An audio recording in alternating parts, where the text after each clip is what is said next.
산을 바라보니까 푸른 산이 붉은 산으로 또 푸른 은행잎이 노란 은행잎으로 바꾸어졌어요.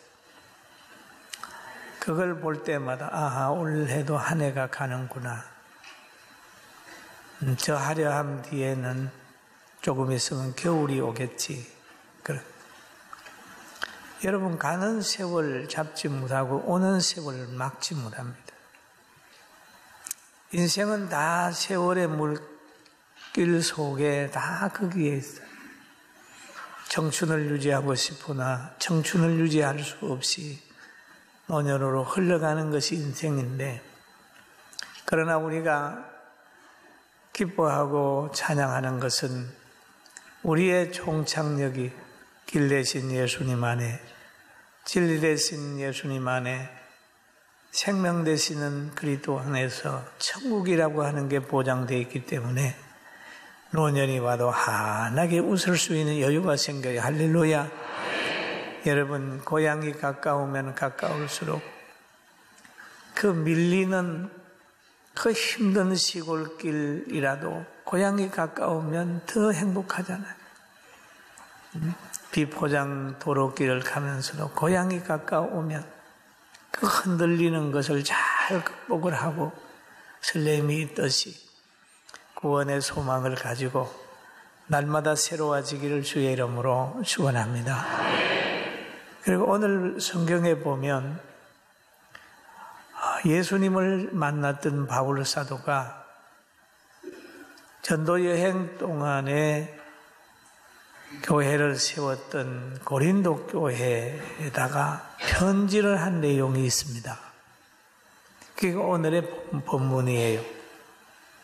그 내용을 가만히 살펴보면 그들에게 편지를 쓰기를, 여러분은 나와 아볼로를 본받아야 됩니다. 그랬어요. 바울은 나는 심는 자였고 아볼로는 물 주는 자였습니다. 그리고 우리를 닮아서 여러분 말씀 밖으로 넘어가지 마세요. 그럽니다. 여러분, 하나님의 말씀은 바로 반석이시고, 반석은 진리예요. 성경이 진리인데 성경 밖으로 나가지 마라. 성경 밖으로 나가지 마라. 성경 밖으로 나가면 집을 지을 때에 기초를 벗어나서, 그 반석을 벗어나서 짓는 거기 때문에 비가 오고 창수가 나고 바람이 불면 넘어져 버리는 거예요. 넘어져. 그래서 그는 말하기를 6절에 우리에게서 배워 서로 대적하여 교만한 마음을 가지지 말게 하려 함이라. 배워 그랬다. 우리에게서 배워. 바울에게서 배우고 아볼로에게서 배웠으니 너희는 교만하지 마라. 우리가 교만하지 않는 것처럼 너희도 교만하지 말라. 왜냐하면 교만은 패망의 선봉이니까요. 남을 남보다 낮게 여기고 교만하지 않게 되기를 주의 이름으로 축원합니다. 그러면서 너희는 남달리 구별받은 사람이다. 특별히 구원받은 사람이니까 늘 하나님께 감사하고 사람을 자랑하지 마라. 이 세상의 모든 건 하나님이 창조하신 것이기 때문에 창조주 앞에서 사람을 자랑할 수가 없고, 사람 앞에서도 하나님 자랑이 먼저지 사람의 자랑이 먼저 아니다. 그리고 하나님이 주신 은총 가운데 늘 자랑해야 된다. 우리의 건강도 자랑거리가 아니고, 아름다움도 자랑거리가 아니고, 구원받은 것도 하나님 앞에는 자랑거리가 아니죠. 사람 앞에도 마찬가지입니다. 부와 평안 모든 건 자랑거리가 아니라 감사의 조건이라는 걸 알고 늘 하나님 앞에 감사하고 더불어 살아가는 사람들에게 감사하면서 행복한 가정 만들어 갑시다. 할렐루야. 그러면서 말합니다. 너희가 이미 배부르며 이미 풍성하여 우리 없이도 왕이 되었도다. 믿는다고 하면서 자기의 뜻대로 행하는 것은 자기가 자기의 왕으로 사는 거예요. 하나님의 말씀에 통치를 받지 않고 늘 자기가 왕으로 사는 왕으로서. 이미 고린도 교회에도 풍성해서 이미 너희가 우리 없어도 지금 왕으로 살고 있다 그런 말을 하지요.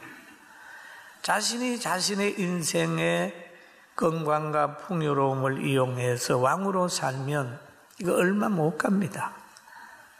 인생은 풀과 같고 그의 모든 영광은 풀의 꽃과 같다. 언제는 시들고 언제는 그 꽃은 떨어진다.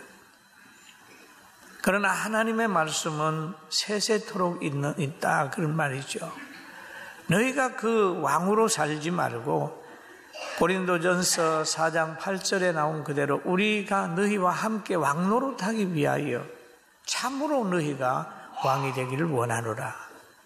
너희와 함께, 사도와 함께, 예수님과 함께, 예수님은 만왕의 왕이시면 우리는 그 왕의 위치에서 하나님이 주신 권세를 가지고 하나님이 자기 형상으로 만든 사람에게 준 다스리는 권세, 통치하는 권세를 회복해 가지고 왕으로 살아가자는 거죠.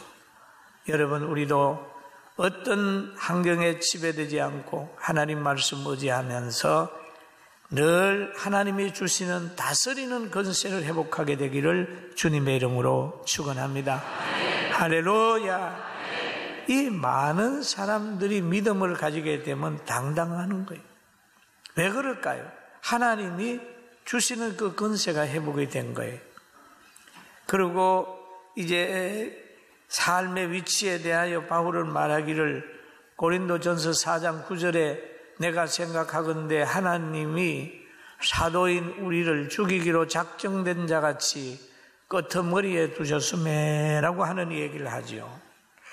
왜 하나님이 사도로 불렀는데 그 사형을 당하기로 계획된 사람처럼 인간의 끄트머리에 두셨을까요? 좀 이상하지 않습니까? 그런데 우리는 예수님을 보면 이 모든 것이 풀려요.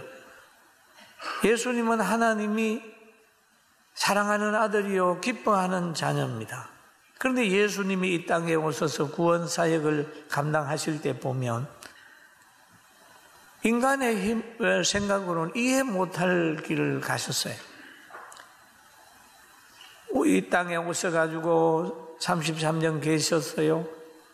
그것도 왕의 가정이나 풍요로운 가정에 태어나지 않았습니다.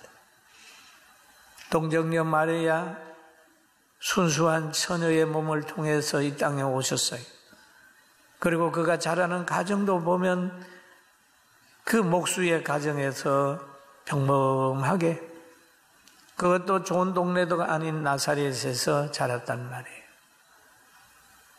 그런데 그분이 또 보면 많은 선을 베풀고 오병이의 기적을 나타내고 물을 변하여 포도주를 만들고 그리고 많은 병자를 고쳐주었음에도 온 무리에게 예수를 십자가에 못 박아라고 하는 배신을 맛보고 가신 겁니다. 십자가를 지고 골고다 산상으로 올라갈 때에 넘어지고 쓰러졌어요. 그 올라가는 길에 넘어진 곳에 가면 지금도 기념 예배당이 있습니다. 그리고 골고다 길을 갈 때 많은 사람들이 그 구경을 했습니다. 그러나 하나님께서는 예수님의 가신 그 길을 바울 사도를 통해서 가게 하는 거예요. 구원 사역을 그에게 맡기니까 바로 바울도 예수님이 당한 그 어려움의 한 부분을 당하면서 구원 사역을 감당을 했죠. 우리도 이 땅에 살면서 욕 안 먹으면서 살 수 있는 그런 환경이지만은 예수 믿고 난 후에 얼마나 박해를 받고 이유 없이 욕을 먹습니까? 그래도 주님 생각하면서 행복해지길 주의 이름으로 축원합니다. 할렐루야. 그래서 바울은 말하지요. 수고하여 친히 손으로 일을 하며 모욕을 당한 적 축복하고 박해를 받은 적 참고 그랬어요. 수고하여 친히 손으로 일을 해가지고 그 돈을 가지고 선교를 했어요. 전도를 했어요.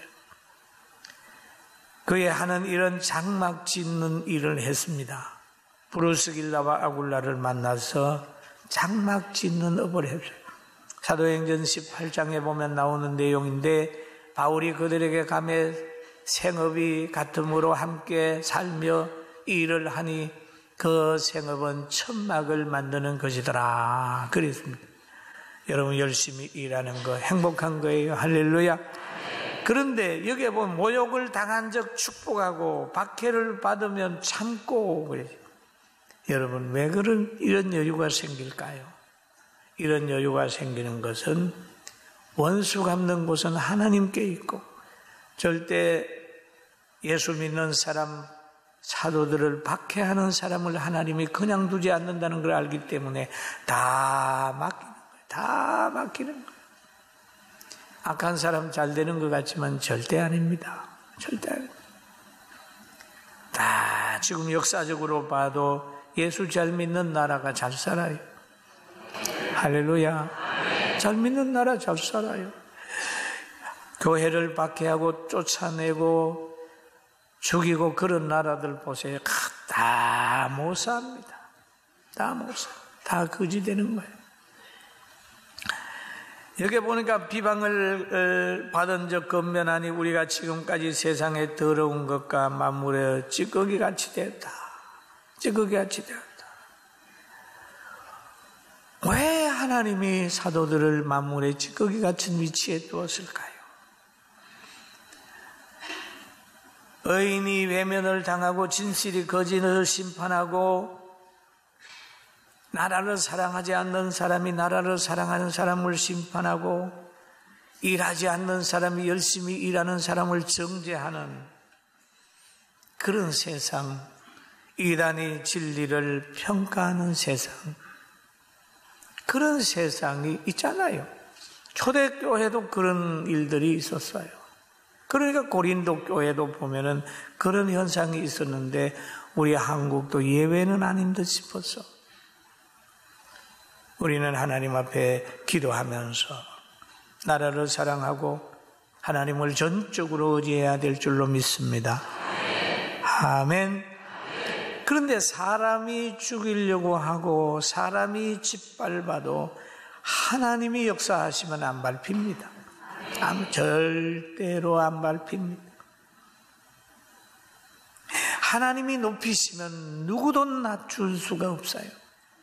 성경에 보면은 예수님 하나님의 아들이시고 구원자지만은 모든 사람들 무리가 막 큰 소리 치니까 진실이 무리에게 져버렸습니다.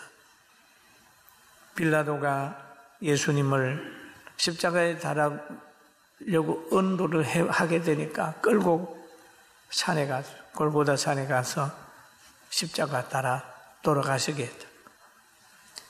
여러분 거기에서 한 줌의 흙으로 돌아갔나요?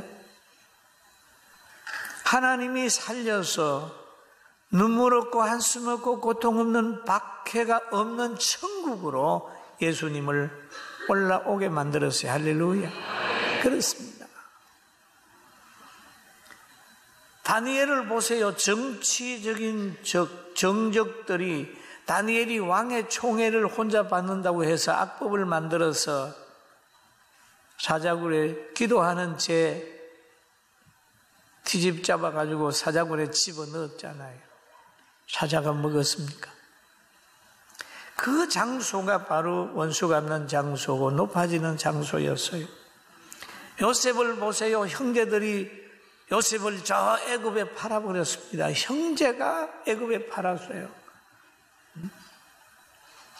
그리고 가가지고 열심히 살게 되고 그러니까 또 성추행범으로 해가지고 보디발의 가정에서 있다가 그만 감옥에 갔습니다. 야, 배신과 구속이 요셉을 뭘로 만들었냐? 애굽의 총리를 만들어가지고 애굽 사람뿐만 아니라 야곱의 가정의 후손들까지 다 보호하는 위치가 된 거예요. 우리 역사 속에 살아남아 계신 분 있죠? 주기철 목사님 보십시오. 다른 사람 보기에는 굉장히 어리석은 것처럼 보이지만은 지금 우리 한국의 기독교 역사는 그분을 위대한 분으로 보고 있습니다.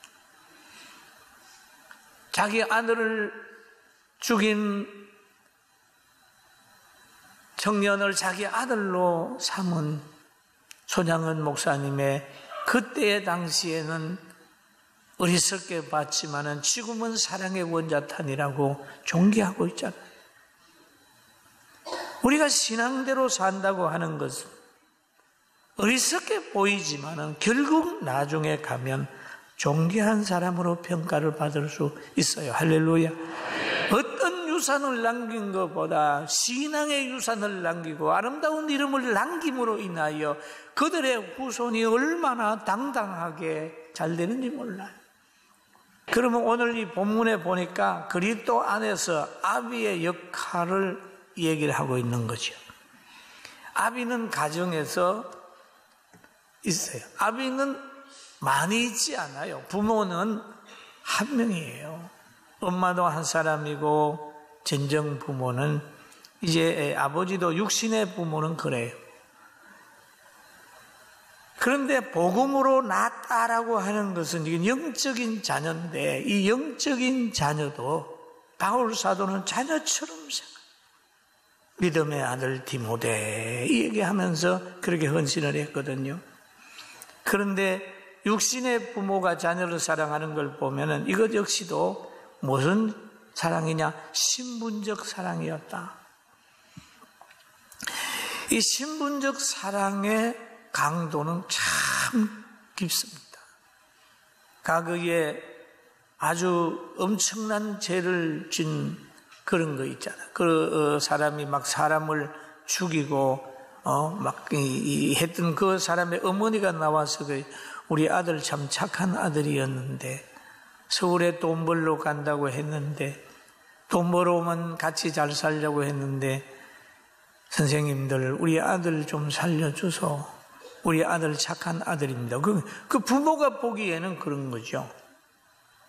그런데 성경 속에 보면은 이스라엘을 괴롭히고 왕을 대적하고 굉장히 국법을 어긴 아들이 있어요. 다윗의 아들 중에 압살롬입니다. 압살롬.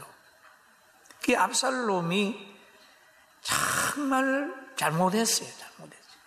그래가지고 그냥 이스라엘 군대가 가고 그 장군들이 가서 압살롬을 죽여버렸습니다.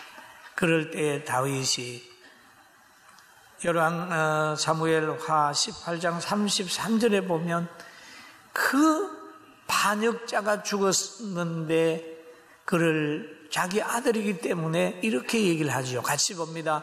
왕의 마음이 심히 아파 문 위층으로 올라가서 우리가 그에 올라갈 때에 말하기를 내 아들 압살롬아 내 아들 압살롬아 그러죠. 차라리 내가 너를 대신하여 죽었다면 압살롬 내 아들아 하였더라. 이것이 부모 마음. 그리고 바울 사도는 그 고린도 성도들을 갖다가 자녀처럼 사랑했다 그런 말을 하면서 갈라디아서 4장 19절에는 이런 얘기를 하지요. 나의 자녀들아 너희 속에 그리스도의 형상이 이루기까지 참 신자가 되기까지 그 말이에요. 다시 너희를 위하여 해산하는 수고를 하노니. 야, 이것이 바로 목회자가 가는 길이고 또 여러분 믿는 사람이 가정에서 자녀들에게 신앙의 성장을 위해서 다시 한번 해산의 고통을 영적으로 해산의 고통을 하는 거죠. 기도하고 눈물을 흘리고 헌신하고 본을 보이는 것을 하는 거예요. 해산의 고통을 통해서 자녀들이나 가족 친지들에게 그리스도의 형상이 인격이 갖춰질 수 있도록 노력하는 우리 모두가 됩시다. 할렐루야. 그래서 요한복음 5장 24절에 말합니다. 내가 진실로 진실로 너희에게 이르노니 내 말을 듣고 또 나 보내신 이를 믿는 자는 영생을 얻었고 심판에 이르지 아니하나니 사망에서 생명으로 옮겼느니라. 할렐루야. 사망에서 생명으로 옮겼느니라. 예수 믿는 사람은 사망에 있을 수 없고 생명으로 옮겼다고 그래요.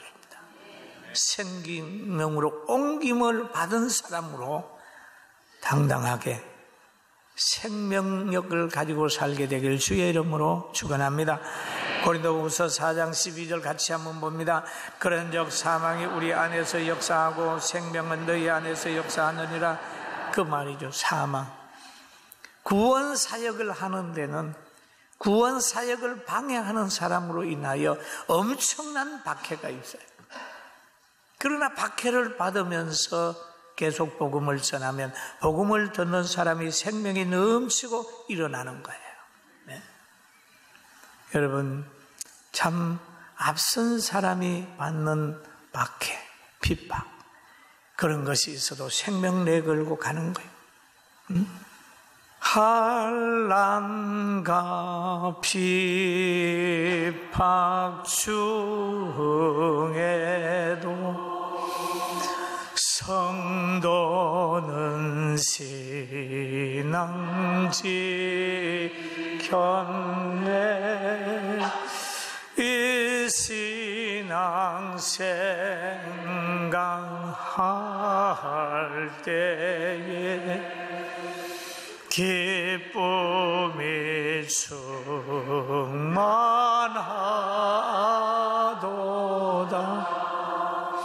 성도의 신앙 따라서 죽도록 충성하겠네.